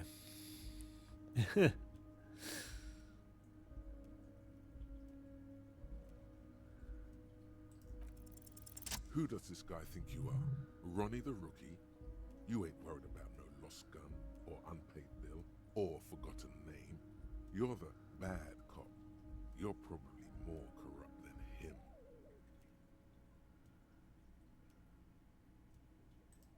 The fat man does the same, sinking deeper into his chair than one would think is physically possible. He seems to be enjoying your little display. Good. Now lean in with some corruption. We both know what makes the wheels of the world turn. That we do, Harry. Let them say what they will about you and me. We're both born fighters.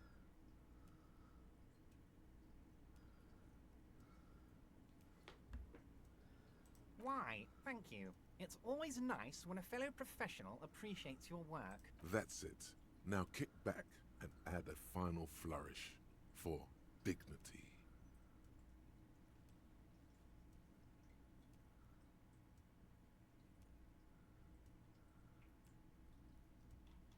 You strike me as a reasonable man, Harry. I like that in a lawman. Let's cut to the chase, shall we? What can Everard Clare do for you? I think we'd like to ask you a few questions. Don't you think so, Detective? Somehow you managed to get yourself out of this one. Now quick, keep the momentum up. Ask questions. Whatever you do, don't ask him about the gun first. You don't want him thinking you're scared. Of course. Let us dispatch with the formalities. You call me Everard, I call you Harry. That's what the hanged corpse called you. Harry. My God, so it's true. I didn't want to believe it, but you are a fantastic science fiction amnesiac cop, aren't you? What are the odds of that? I think the odds of that are very low.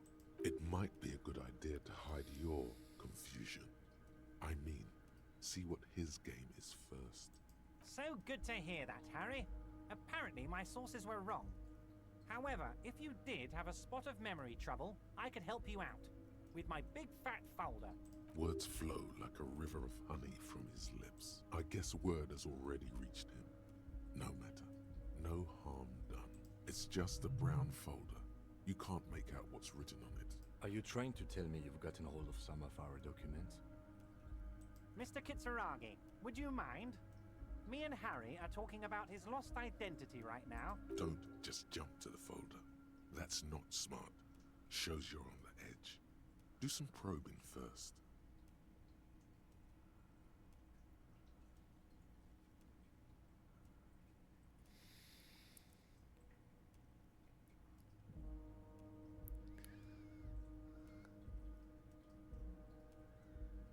Well, Harry, if I were to sum you up in one word, it would be apologetic. Yes, you seem to be, a lot of the time, but right now there's no reason to be. Let loose a little. Be you. He's probably just making a guess based on your recent activity in Martinez. Ah, this? My friends in your organization gave it to me, Harry. This translates into, haha, you guys are so corrupt. I find that very suspicious. May I have a look? I'm afraid this is meant for Union eyes only, Mr. Kitsuragi. I'm sure you understand. Please continue, Harry.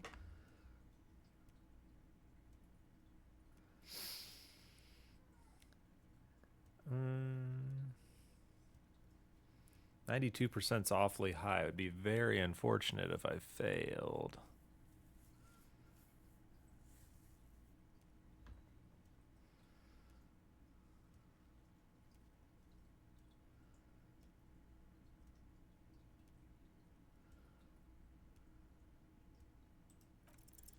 Everard's large hands are covering the folder, but the look on his face Wow. says, I know everything about you, Harry. Oh, Harry. Oh, wow. This is really something. I'm sure it's not that bad. At worst, he has an old RCM folder, and I very much doubt even that. So how about it, Harry? You need assistance, I presume? It's Harry. Harry Dubois. And I can work with you, Harry. Now, what else can I do for you? Family? Harry, you're not a family man. There's not one peep of family in here. Unless you think you're a family man, do you strike yourself as a family man, Harry? Well, yes. I'm sure you're going to make one little boy or a girl very happy and proud one day, Harry. Of course, Harry, of course. Let's not linger on personal details and amnesia. Oh my god. You wanted something from me. I failed a 92% check, dude. Oh, that's very nice. I haven't gotten around to her yet. I'm very, very busy, you see. I hope you're getting along. One thing I want to make very clear, Harry, is that this is not some kind of union versus corporation situation. Everyone is just pals here. Yes, we're all trying to do what's best for Martinez. Don't feel like you shouldn't work with her just because you and I are such good friends. I'm not a jealous guy. What do you mean, Harry? Nothing. I let him go. He's an old man, Harry. I wanted him to spend more time with his family. God knows how long he's got left. Harry, I have little people in my organization. I would never call someone a midget. What is this? Honestly, I'm beginning to think you're a midget, Harry. I'm only kidding, Harry. You're not a midget. No one is. We're pals. Vanished? Harry, the woman left her casserole in the oven and couldn't make it here in time for the voting. Oh, did I leave my casserole on? Better go home and check. The election can wait. When she got back, the whole thing was over. Wait, there was no mention of a casserole from Joyce. Harry, Harry, Harry. Do not fixate on this little matter. Maybe it was a rabbit stew, or a hairdryer, or an iron. The point is, her heart wasn't in it. Mine was. If it's spilled blood you're looking for, then there certainly isn't any in his expression or demeanor now. If she actually wants to see me, she will find a way. Any good negotiator would. And I just don't have anything to discuss with a bad negotiator. He doesn't want to see her. It's as simple as that. Of course, Harry. Let me just assure you one more time. It's perfectly okay to share anything we discuss here with this Joyce. This is a completely transparent organization. I have no interest in what she is doing, but I myself have nothing to hide. Your business is your business, and I respect your privacy. Just remember, none of this is secret. Tell her about all of it. My brother's picture, my singing swordfish clock. Tell her how overweight I am and how I'm helping you find your lost gun. Tell her about everything. Everett doesn't mind. It is rather interesting to tell people things about each other, isn't it? It was nice telling him about her right now.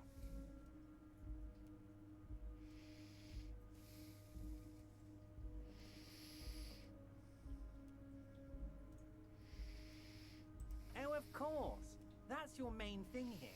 That's why you're in Martinez. I know everything that goes on around here, and I would love to discuss it with you. I mean, it's no secret that the lynching is connected to the strike. So much to talk about.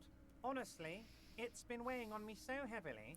I understand you need to interview me, but there's a thing that's been keeping me up at night. I want to talk about the hanging. I mean, if we could just calmly talk, exchange information, we could blow this thing wide open. Mm-hmm. Yes, that sounds good. Let's do that. But I can't think straight with this thing weighing on me. You're police officers, aren't you? I have a crazy idea. You guys are basically door-opening machines, incredibly talented at opening doors. Oh, you're being too modest, my friend. But don't worry, this annoying thing I have is completely legal. I just need you to open a door. An excellent opportunity presents itself, sire. You could win the trust of the arch-liar, pretend to play into his hand. Then, should you wish, bend his efforts towards your own.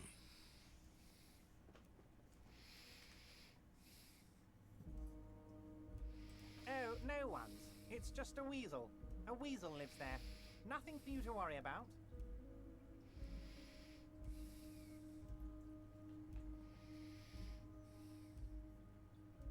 A loud blabbering weasel. When weasels feel no one is watching, they start acting foolishly. Just go there, unlock the door, and leave it open. It's been such a burden on me, Harry. I just want this to be over so I can discuss business with you. Harry, my dear friend, I am what people call a local bigwig. I know everything that goes on in Martinez. Harry, I'm a very busy man, and more importantly, I don't have that extraordinary physique you do. You look like you could run around all day. You want to send someone a message that the police are working for you. I repeat, I'm a very, very busy man, Mr. Kitsuragi, and therefore I must occasionally enlist outside help. So what will it be, Harry? Of course, Harry, I understand. But if that's the case, I don't think we'll ever find your gun. Even worse, we won't be able to speak like equals about the murder. Perhaps this was just bad timing for you. Know that you can always come back to me. I really hope you do. For your sake, my sake, and for your gun's sake too. Yes, we both understand what you meant. This may be the only way, he thinks. I won't hold it against you. In fact, we probably should reconsider later.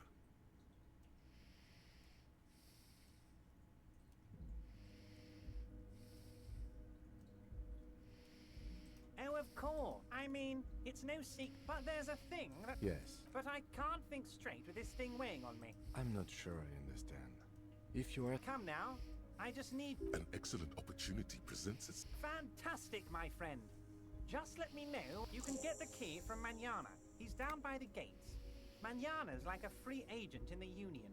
Special operations. Hardened socialist. A real free thinker, too.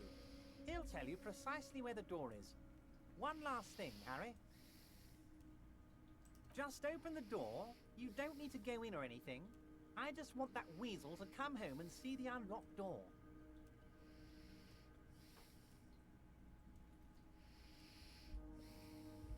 Yes, your lost gun.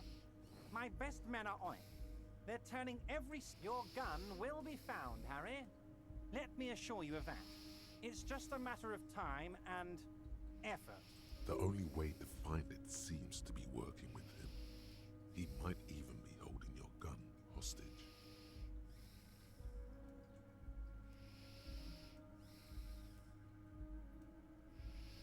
Yes, thank you for the hot tip regarding your lost gun, Harry. My men have indeed factored in that you pawned it. Now please, let the professionals do their job. Kick back, Harry, relax. I have great guys on this. You focus on what's important. Building our relationship for the good of Martinez. It did not come as a surprise to him. He might actually not be bullshitting.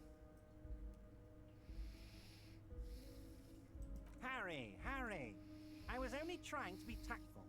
A lost gun is a dangerous thing. I can't have it around in my neighborhood. Kids could be playing gun roulette with it as we speak. Teenage gangs could be arming themselves. Get a hold of yourself, Harry. I assure you, we are working on locating the missing sidearm as well. The lieutenant is concerned about the lost gun and feels that the fact you haven't prioritized looking for it is unfortunate, if inevitable, and doesn't put the RCM in a good light. Excellent, Mr. Kitsuragi. That's excellent news. Looks like we have a friendly gun-finding competition on our hands. What? Harry, how could you say that to me? You know I appreciate a joke as much as any Johnny Fat Guy, but I can't take slander. Are you actually investigating this? The reaction appears to be sincere, but it's impossible to tell with this guy, honestly. You've hurt me, Harry. Me, a friend. But you know what? I trust you, like I trust all my friends. And I know you'll never talk to me about this again, because you don't want to wound me. So do what you want, and let's change the subject. He's hiding his real reaction beneath courtesy. Thank you for your understanding. We will. You too, Lieutenant. You know, I like you, but you never were my favorite. I'm a Harry guy. I'm Team Harry. None taken. Do we have anything else to do here, Harry? Harry, honestly, I'm just relieved you didn't get a hernia. A man your age...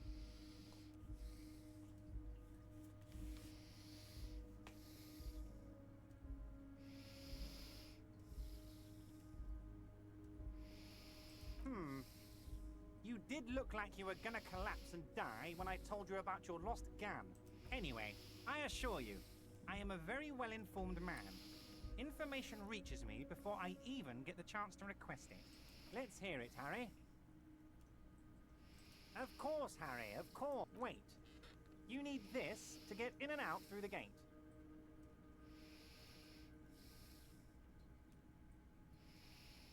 Here, you're one of us now. A real red and white Union man. Take care, Harry.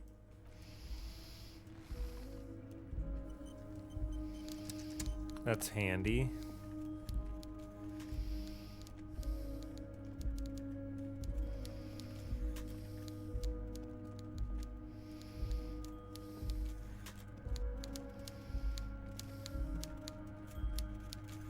Wait, where am I going?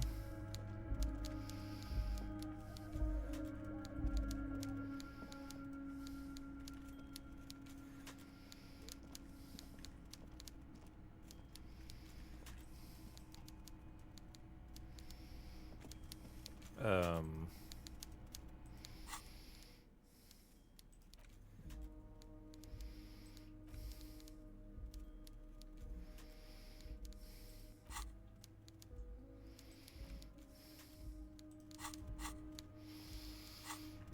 This is embarrassing, but I don't really know how to leave.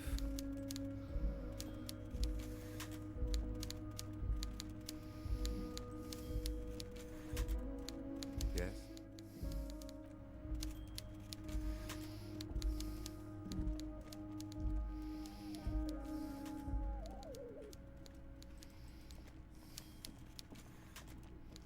Oh. Okay, that's how, I guess.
So, how'd you like our harbor? You've been in there, he means. Talked to the boss man too, probably. It's but a rest area on the path leading across open plains. Right, you talk to the boss eye to eye, like men of the plain. The mercenary, eh? Who could have killed him? That's indeed the question. Why even do such a thing? What a thought! Why would noble workers resort to such a thing? Unless they were pushed, of course. Your dead guy was an enemy combatant.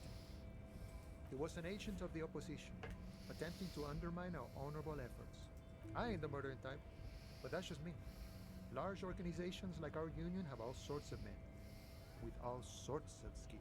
He's not lying about not doing it himself. Understood. This has been of limited use. Still, thank you. No problem. I wish the best to you in your search. A key, huh? What door is this key supposed to open? Oh, say no more. I got you. I got that key right here. And let me tell you, it's mighty good of you to help us out during the strike. Working class solidarity, as they say.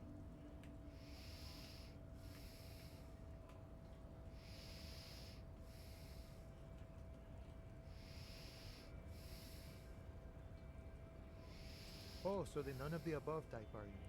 I get it, I get it. I like to keep my distance. What you're looking for is a basement door behind the greenhouse. That's behind the wailing in rags. That's all I know. Our organization is what you call compartmentalized. Means we keep out of each other's business. Okay, but where did you get the key from? The janitor gave it to me. Nice fella. We talked about life and things that really, truly matter. None of this mess we're in.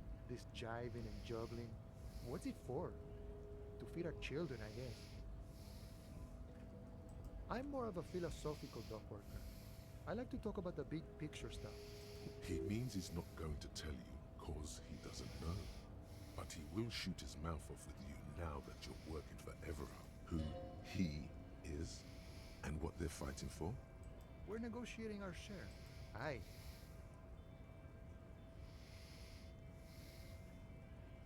All of it. However, right now we want all the harbor workers to be on the company's board, so they could take part in the decision-making process. This seditious talk sounds like communism. Just so we're on the same page. communism is basically wanting to kill the... No. I don't think I'm a communist. Seeing something of value and saying I want it all to myself is a much older and simpler notion. No science to it at all. Even a weak child can think it. The only things holding someone back are I can't and I shouldn't. Then how can anything ever be mine? But that's okay. We don't have to agree. The prairie is wide enough for all of us. I think it's best you make up your own mind now that you've met him. In my eyes, he is a capable organizer and a decent businessman. He's probably in his container at the harbor. So head right on in there. Sure thing. This was great. You feel mentally...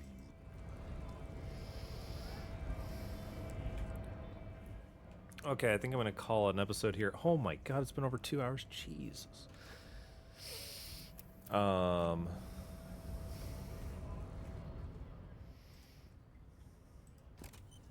Holy frickin' moly, dude. Yeah, I'm not going to say a whole lot here. We made a lot of progress, though, I think. I don't know. I'll be back with another video shoot. Quite tired and definitely meant to stop playing before 2 hours, but here we are. All right, thanks for watching. See you in the next one.